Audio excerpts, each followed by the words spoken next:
Hello everyone, welcome to the Yellow Senators Lock. I'm your host Jack. This is my recap reaction to the Capitals game, so let's get right to it. So, the Senators lose this game in the shootout 5-4. The shootout was 1-0 in favor of the Capitals, so let's get right into this game. This is a very interesting game too.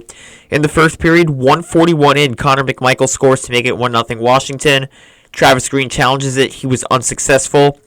And literally almost 2 minutes later, Pierre-Luc Dubois scores to make it 2-0 in favor of the Capitals. So after 20 minutes, it is 2-0 in favor of the Washington Capitals.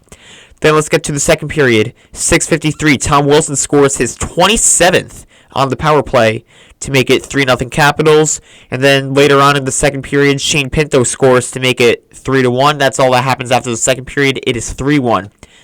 Now in the third period, 1:05 in, Claude Giroux scores on the power play to make it 3-2. And then Shane Pinto scores at 8:01 to tie it up at 3. Shane Pinto's second goal of the game. And then at 12:43, Martin Fioravanti scores his third to make it 4-3 Washington. The Senators were caught on a line change. All three forwards, Shane Pinto, Ridly Greig, and Josh Norris, were caught on the line change, resulting in a 4-on-2 for Washington. They convert there.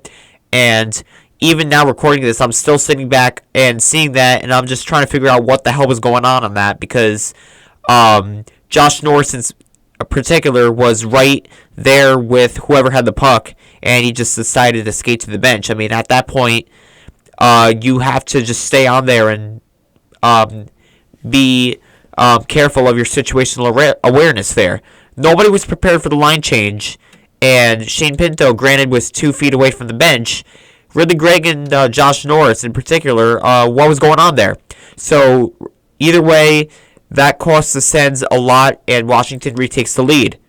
However, in the final 2 minutes of the game, the Senators get a power play, and Brady Tkachuk converts with 1 minute and 8 seconds left to tie it up at 4. We go to overtime. So in overtime, the Senators go on the power play. They do not convert, so we go to a shootout, and Dylan Strome scores the lone goal in the shootout. Capitals win 5-4.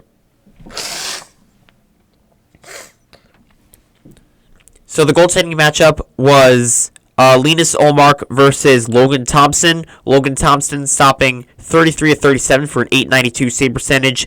Ullmark stopping 37 of 41 for a .902 save percentage. So Ullmark staying over 900 in his last couple starts. He's been, I would say, pretty solid for the Senators. Coming back, I know he's had some goals that he would want back, but either way, you're getting the kind of goaltending that you want from Linus Ullmark. So I do have to give him his props.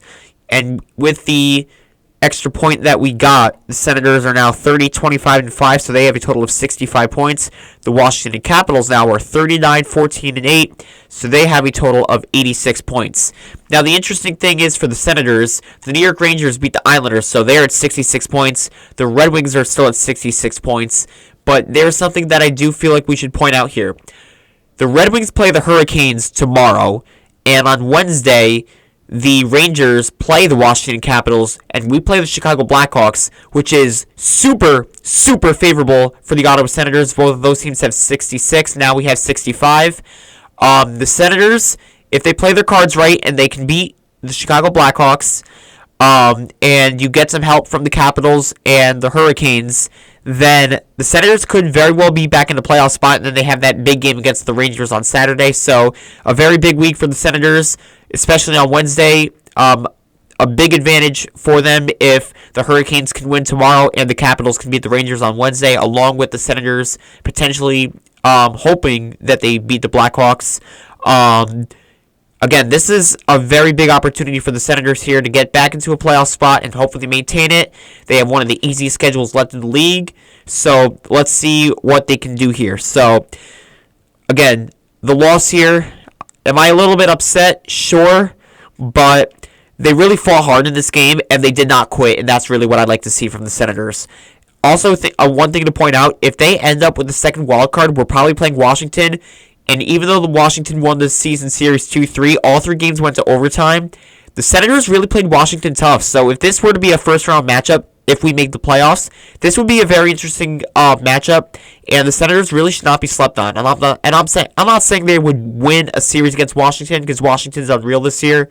But again, Ottawa is really good as an underdog, and we've learned that, especially this year. So if they were to make the playoffs this year, then I don't know if you'd want to play the Ottawa Senators in the first round because they can really make it tough for some teams.